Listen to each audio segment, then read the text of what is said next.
आणि आता या क्षणाची ब्रेकिंग न्यूज, केदारनाथमध्ये हेलिकॉप्टर क्रॅश झालंय।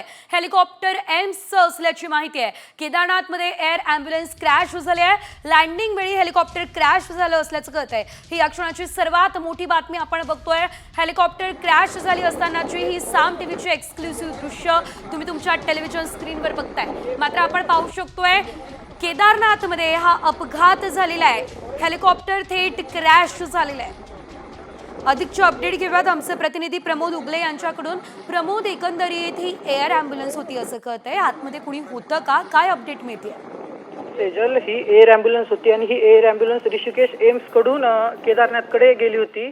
एक पेशंटला रिसीव्ह करण्यासाठी ॲम्ब्युलन्स गेल्याची माहिती होती। त्या एअर ॲम्ब्युलन्समध्ये साधारणतः 2 डॉक्टर आणि एक पायलट होता। केदारनाथ मंदिरापासून काही अंतरावर हे हेलिकॉप्टर लँडिंग वेळी क्रॅश झालं। त्याचा मागचा जो टेल असतो तो भाग मध्येच तुटल्याने हा अपघात झाला आणि या अपघातात कुठल्याही प्रकारची जीवितहानी किंवा काही झाल्याची सध्या तरी माहिती उपलब्ध नाहीये। दिलेल्या अपडेटसाठी। केदारनाथमध्ये हा अपघात झाला। ऋषिकेश मधल्या एम्स या रुग्णालयातून हे हेलिकॉप्टर जे आहे ते केदारनाथच्या दिशेने निघालेलं होतं, मात्र मध्येच ते क्रॅश झालं।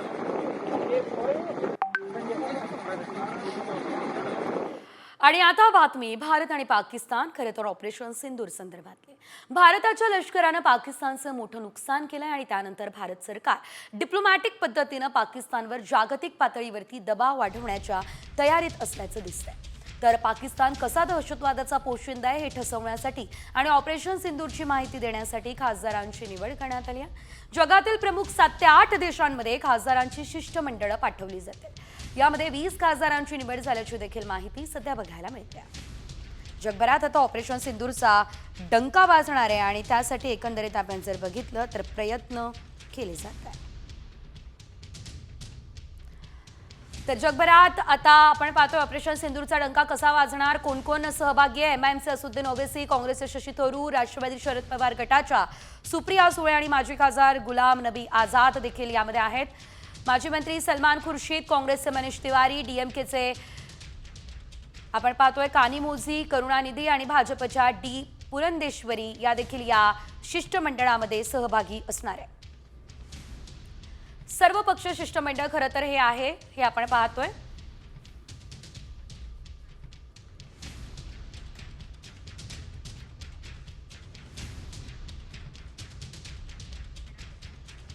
ऑपरेशन सिंदूर वेळी इस्रोची मोठी मदत भारतीय लष्कराला झाली।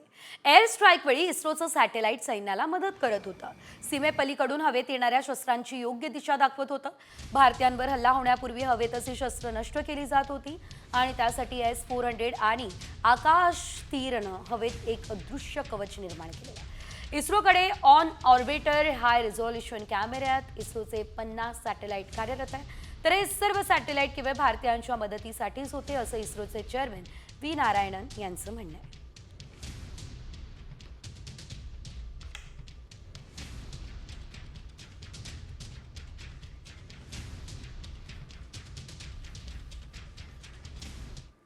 ऑपरेशन सिंदूरच्या यशाचे अनेक पुरावे भारतीय लष्करानं दिले, मात्र पाकिस्तानचा खोटारडेपणा अद्यापही सुरू आहे। युद्धविरामासाठी भारतानं स्वतः फोन केला, हा खोटा दावा पाकिस्तानचे पंतप्रधान शाहबाज शरीफ यांनी केलाय। लक वुड हैव इट, वो घंटी बजी तो जनरल आसिम मुनीर लाइन पर थे। वज़ीर आज़म हमने बड़ा भरपूर उनको जवाब दिया है और अब हमें सीज फायर करने की दरख्वास्त आ रही है, तो आपका क्या ख्याल है? मैंने कहा सिपा सलार, इससे बड़ी और इज्जत की क्या बात हो सकती है। भरपूर थप्पड़ मारा है, उसका सर चकरा गया, अब वो सीज फायर पर मजबूर है। तो मैं समझता हूं कि आप बिस्मिल्लाह करें और इस सीज फायर की ऑफर को कबूल करें।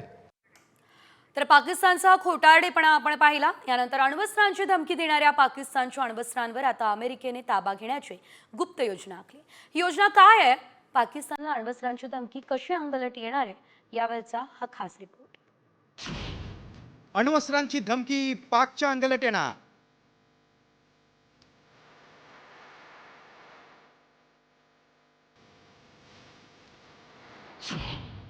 अमेरिका हिसकावून घेणार पाकची अण्वस्त्र।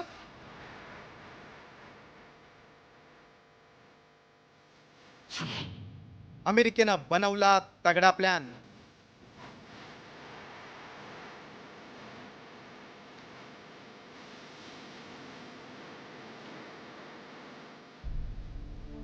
सहा आणि 9 ऑगस्ट 1945 दुसऱ्या महायुद्धात अमेरिकेनं जपानच्या हिरोशिमा आणि नागासाकीवर अणुबॉम्ब टाकले आणि संपूर्ण मानवजात हादरून गेली. लाखोंचा जीव गेला आणि 2 पिढ्या अपंग झाल्या. आणि तीच भीती आता पुन्हा सतावू लागली. त्याला कारण ठरलंय दहशतवाद्यांचा कारखाना असलेल्या पाकिस्तानकडून भारताला दिल्या जाणाऱ्या अण्वस्त्र युद्धाच्या धमक्या आणि पाकची अण्वस्त्र दहशतवाद्यांच्या हाती जाण्याचा धोका. त्यामुळेच भारतानं पाकची अण्वस्त्र आंतरराष्ट्रीय समुदायानं ताब्यात घेण्याची मागणी केली आहे. कि क्या ऐसे गैर जिम्मेदार और रोग नेशन के हाथों में परमाणु हथियार सुरक्षित हैं? मैं दुनिया के सामने यह सवाल खड़ा करना चाहता हूं. मैं मानता हूं कि पाकिस्तान के एटमी हथियारों को IAEA international atomic energy agency की निगरानी में लिया जाना चाहिए. एकीकडे ऑपरेशन सिंदूर नंतर बिथरलेला पाकिस्तान अण्वस्त्रांच्या धमक्या देतोय, तर दुसरीकडे थेट अमेरिकेनं पाकची अण्वस्त्र ताब्यात घेण्याची रणनीती आखली आहे. मात्र अमेरिकेची गुप्त रणनीती नेमकी काय आहे ते पाहूया. पाकमधील अण्वस्त्र दहशतवाद्यांच्या ताब्यात जाण्याचा धोका आहे. पाकमधील अण्वस्त्र ताब्यात घेण्याबाबत अमेरिका 2011चा प्लॅन राबवणार आहे. अण्वस्त्र ताब्यात घेण्यासंदर्भात अमेरिकेचा स्नॅच अँड ग्रॅब गुप्त प्लॅन आहे. सॅटेलाइट इमेज, गुप्तहेर एजन्सी, सिग्नल एजन्सीचा करणार वापर. अमेरिकेची डेल्टा फोर्स, नेव्ही सील्स पाकमध्ये घुसून अण्वस्त्र ताब्यात घेणार. दुसऱ्या महायुद्धानंतर वर्चस्वाच्या स्पर्धेतून अनेक देशांनी अण्वस्त्रांच्या चाचण्या केल्या. आता अण्वस्त्र निर्मितीची स्पर्धा टोकाला गेली आहे. ज्याच्याकडे जास्त अण्वस्त्र तो शक्तिशाली, अशी नवी व्याख्या तयार व्हायला लागली आहे. तर भारत आणि पाकिस्तानमध्ये तणाव निर्माण झाल्यानं पाकनं भारताला अण्वस्त्रांची धमकी देण्यास सुरुवात केली आहे. मात्र भारतानं पाकिस्तानला स्पष्ट शब्दात सुनावलंय. कोई भी न्यूक्लियर ब्लैकमेल भारत नहीं सहेगा. न्यूक्लियर ब्लैकमेल की आड़ में पनप रहे आतंकी ठिकानों पर भारत सटीक और निर्णायक प्रहार करेगा. खरं तर भारतानं अण्वस्त्रांची निर्मिती केली असली तरी त्याचा वापर स्वसंरक्षणासाठीच करणार अशी भूमिका भारतानं पहिल्यापासून घेतली. मात्र आडमुठ्या पाकमुळे अणुयुद्धाची ठिणगी पडल्यास भारत सडेतोड उत्तर देईल हे निश्चित.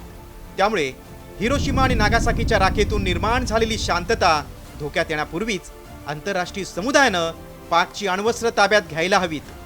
ब्युरो रिपोर्ट, साम टीव्ही न्यूज. भारतानं पाकिस्तानच्या 600 पेक्षा अधिक ड्रोन उडवलेत आणि भारताच्या संरक्षण ताकदीचा पाकिस्तानला चांगलाच अनुभव आलाय. पाकिस्तानकडून सातत्यानं होणारा ड्रोनचा मारा भारतानं परतवून लावलाय. भारताच्या मिलिटरी ठिकाणांवर आणि नागरिक क्षेत्रांवर ड्रोनद्वारे हल्ल्यांची योजना राबवली गेली. या सर्व हल्ल्यांना उत्तर म्हणून भारतीय सैन्यानं जोरदार प्रतिकार केलाय आणि एकाच वेळी 600 पेक्षा अधिक ड्रोन्सला उडवून सुद्धा दिले. या संदर्भात अधिकचे अपडेट आमचे प्रतिनिधी विशाल सवने हे देत आहेत. विशाल, आपण बघतोय पाकिस्तानचे 600 ड्रोन पाडले असल्याचं कळतंय. काय अपडेट या संदर्भात? पहलगाममध्ये जो दहशतवादी हल्ला झाला त्यानंतर भारत आणि पाकिस्तान यांच्यामध्ये तणावाचं वातावरण आपल्याला पाहायला मिळालं आणि याचाच पहलगाम हल्ल्याचा बदला घेण्यासाठी भारतानं ऑपरेशन सिंदूर जे आहे ते राबवलं आणि जी दहशतवादी स्थळं आहेत ती उद्ध्वस्त केली. त्यानंतर पाकिस्तानने वारंवार भारताच्या जे मिलिटरी बेस आहेत या ठिकाणी, त्याचबरोबर ते रहिवासी जे भाग आहेत त्या ठिकाणी वारंवार ड्रोन हल्ले जे आहे ते करायला सुरुवात केली. मात्र भारताची जी एअर डिफेन्स सिस्टीम आहे S-400 ही या सर्व जे ड्रोन हल्ले आहेत त्यांना हवेतच परतवून लावत होती, हवेतच नष्ट करत होती. त्यामुळे मोठी हानी जी आहे ती टळल्याची माहिती जी आहे ती समोर येते. मात्र पाकिस्तानकडून जवळपास 600 पेक्षा जास्त ड्रोन जे आहे ते भारताच्या दिशेने आल्याची माहिती जी आहे ती आता समोर येते आणि हे 600 पेक्षा जे जास्त ड्रोन होते ते सर्वच्या सर्व जे हवेतच नष्ट केल्याची माहिती देखील समोर येताना आपल्याला पाहायला मिळते. मात्र कमी कालावधीमध्ये सर्वाधिक ड्रोन वापरले गेल्याची नोंद जी आहे ती या ठिकाणी करावी लागेल. पाकिस्तानकडून अत्यंत कमी कालावधीमध्ये जवळपास 600 पेक्षा अधिक ड्रोन जे आहे ते भारताविरोधात वापरले गेल्याची नोंद जी आहे ती झाल्याची देखील माहिती आपल्याला समोर येते. मात्र हे सर्वच्या सर्व ड्रोन्स जे आहेत ते पाडलेले आहेत, निष्क्रिय केलेले आहेत. निश्चितच धन्यवाद दिलेल्या सर्व सविस्तर अपडेटसाठी. तर आपण बघतोय भारतानं हे 600 ड्रोन जे आहेत ते पाकिस्तानचे पाडले.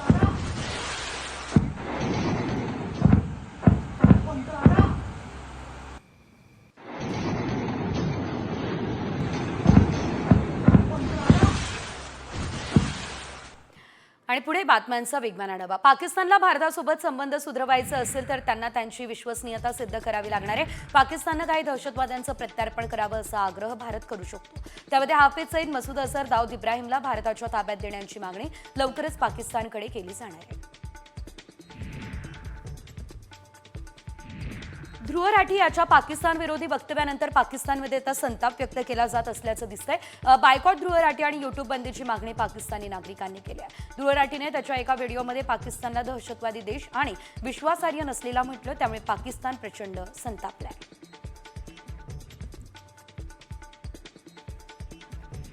आज राज्यात वादळी पावसाची शक्यता आहे, त्यामुळे राज्यात येलो अलर्ट देण्यात आला. विदर्भातील वर्धा, यवतमाळ, चंद्रपूर जिल्ह्यात वादळी वाऱ्यासह जोरदार वाऱ्याची शक्यता आहे, त्यामुळे ऑरेंज अलर्ट दिला गेला. पावसाच्या हजेरीने तापमानामध्ये चढउतार सुरू आहे.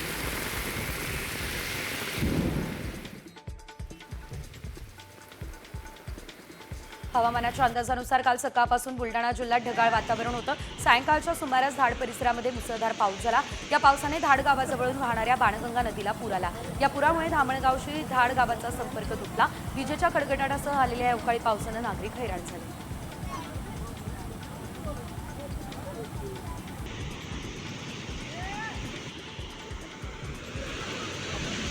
जुन्नर तालुक्यातील उंबरज, काळवाडी आणि शिवे या परिसरामध्ये मुसळधार पाऊस झालाय. रस्ते पूल पाण्याखाली गेल्यानं नागरिकांचा पाण्यातून धोकादायक प्रवास सुरू आहे. दुसरीकडे शेती पाण्याखाली गेली आहे. उन्हाळी पिकांचंही मोठ्या प्रमाणात नुकसान झालंय. अकोला जिल्ह्यात वादळी वारा आणि अवकाळी पावसामुळे शेतीचं नुकसान झालं. विजांच्या कडकडाटासह जोरदार पाऊस झाला. मका, ज्वारी आणि केळी पिकांना फटका बसला. शेतकऱ्यांचं नागरिकांनी काळजी घेण्याचं आवाहन करण्यात आलं.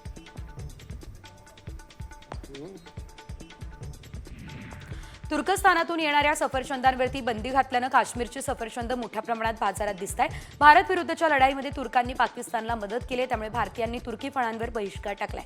काश्मीरी सफरचंदांना भावही मिळताना दिसतोय. नाशिकमधल्या येवला नगर परिषदेने मान्सूनपूर्व नालेसफाईच्या कामाला सुरुवात केली. अमरधाम बसस्थानक परिसरामध्ये मोठे नाले आणि त्यात मोठ्या प्रमाणात गाळ आणि कचरा देखील साचलाय, त्यामुळे त्याचं पाणी रस्त्यावर येत आहे. शहरातील अनेक भागामध्ये नालेसफाईला सुरुवात झाली आहे. अनेकांना बरीच व्यसनं असतात, तसंच राजकारण म्हणजे एक आवड आणि व्यसन आहे असं उपमुख्यमंत्री अजित पवार म्हणाले. यावेळेस विविध व्यसनांची त्यांनी नक्कल केली. इंदापूरमध्ये छत्रपती सहकारी साखर कारखान्याच्या निवडणूक प्रचाराच्या सभेत अजितदादांची तुफान फटकेबाजी बघायला मिळाली. पावसाळ्याच्या पार्श्वभूमीवरती पालिका प्रशासनाकडून शहरातील नालेसफाईची कामं हाती घेण्यात आली. नालेसफाईची 85.71% कामं पूर्ण झाल्याचा दावा प्रशासनानं केला. पालिका प्रशासनानं यंदाही पावसाळ्यापूर्वी कामांसाठी वेगवेगळ्या निविदा काढल्या. ही कामं करण्यासाठी 7 जूनचं उद्दिष्टही ठेवण्यात आलेलं आहे.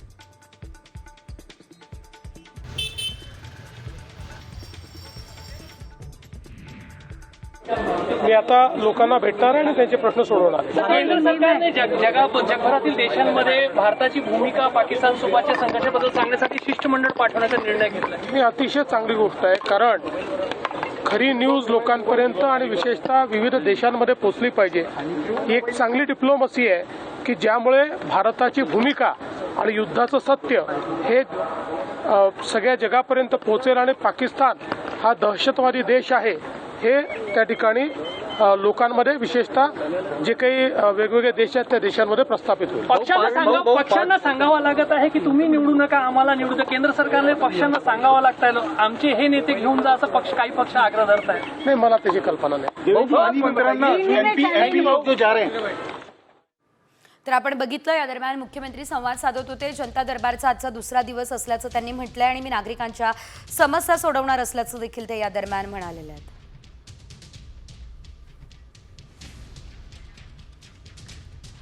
पुन्हा एकदा वळूयात वेगवान घडामोडींकडे. रायगडमध्ये वीज पुरवठा खंडित होण्याच्या प्रकारात वाढ झाली आहे. पंखे, कूलर, एसी बंद राहिल्यानं रायगडकर हैराण झाले. मान्सूनपूर्व दुरुस्तीसाठी वीज पुरवठा खंडित करण्यात येतोय.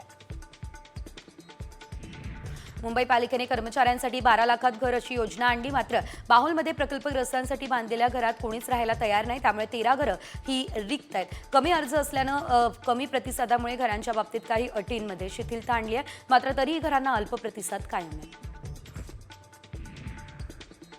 पालघरच्या डहाणूमधील महालक्ष्मी विवळवेडे ग्रामपंचायतीचे सरपंच नितेश भोयर यांच्या हत्येचा प्रयत्न करणाऱ्याला कासा पोलिसांनी अटक केली आहे. एका तरुणासह आणखी 3 ताब्यात घेतलेलं आहे. त्यांना 5 दिवसांची पोलीस कोठडी सुनावली आहे. कौटुंबिक वादातून भोयर यांच्या हत्येचा प्रयत्न झाल्याची माहिती आहे.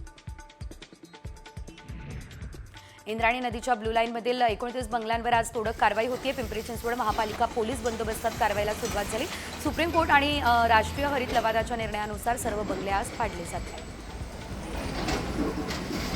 नाशिकमधल्या मालेगावमध्ये मोठ्या प्रमाणात अवैधरित्या गोतस्करी होती. आतापर्यंत पोलिसांनी 4 गोतस्करांवर तडीपारीची आणि 175 गोतस्करांवर प्रतिबंधात्मक कारवाईची नोटीस बजावली. शिवाय गोतस्करांवरती नजर ठेवण्यासाठी प्रथमच ड्रोनचा वापर करण्यात येणार आहे. मालेगावचे DYSP सूरज गुंजाळ यांनी ही माहिती दिलेली आहे. मामाच्या गावी जाण्यासाठी सोलापूर बस स्थानकावरती आलेल्या चिमुरडीला अनोळखी महिलेनं पळवले. मुलीच्या कानातील सोन्याच्या रिंग आणि पायातली पैंजण काढून घेत तिला मूडनिंबाच्या समारंभामध्ये सोडल्याचं नातेवाईकांनी म्हटलंय. महिला फरार आहे. पोलीस सध्या तिचा शोध घेताना दिसत आहेत.